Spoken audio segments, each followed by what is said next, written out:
In this segment, we're going to do an HVLA technique with a patient in the supine position for somatic dysfunction of the thoracic spine, which is in a flexion dysfunction, type 2 flexion positioning. It's really more specified for that. You can do it for neutrals, and it's generally inappropriate to do this for an extension dysfunction, as we are actually moving the patient into an extension position when we do this. The technique can be done for upper to mid-thoracic dysfunctions, and based on where it's located, we're going to be changing our positioning with our thigh. And as you see, as we lift the patient up, and I'll ask him to get up a little bit, I'm going to place my right thigh under his right, let's say, right rotational component. We're going to make it a flexion, side bending, right rotation, right dysfunction. So I'm going to be just shaded to the right over the transverse processes. Ask the patient to put his hands behind his neck, lock his fingers down, and then we just slide our hands through the opening here and put our hands back like so and get back here to control the thoracic area.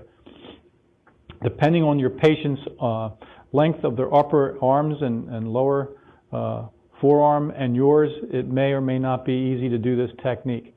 If you can't get your leg up on the table like this, it might be inappropriate for you to do this. Now, with this, we have a type 2 flexion dysfunction, so it's a flexion, side bend, right, rotation, right. My thigh is under the right rotated transverse process. I slowly side bend the patient back into the left side bending barrier, and then bring the patient back to his extension barrier, which rests right on my thigh. This actually can be fairly specific if you just use your thigh as the hand would palpate, and you can feel the pressure here as I wiggle him. I can feel him right on my thigh.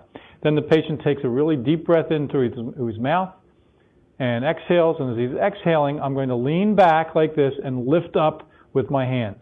I'm not driving my forearms down into him. So do that again, deep breath, let it out, and as he lets it out, I lean back and then bring him into the thigh like so, forcing a quick extension in with a side bending left positioning with the right thigh pushing into his right rotation transverse process, which also rotates that to the left, which takes us through all the barriers of our dysfunction.